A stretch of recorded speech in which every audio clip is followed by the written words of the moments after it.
छत्रपती संभाजीनगरमधील दोन मित्रांचं लघुशंका प्रकरण इंस्टाग्रामवरील व्हायरल व्हिडिओनंतर आता एकानं आत्महत्या केली आहे। माफी मागूनही सतत धमक्या येत होत्या। धमक्यांना कंटाळून एका तरुणानं आत्महत्या केलेली आहे। छत्रपती संभाजीनगर लिहिलेल्या बोर्डवर नशेमध्ये लघुशंका करण्यात आलेली होती। या लघुशंकेचा व्हिडिओ देखील सोशल मीडियावर व्हायरल झाला होता।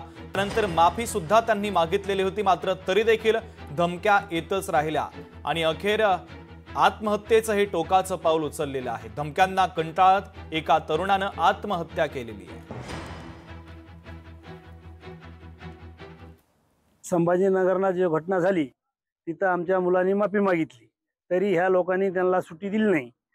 वारंवार त्यांना फोन करण्याची धमकी दिली।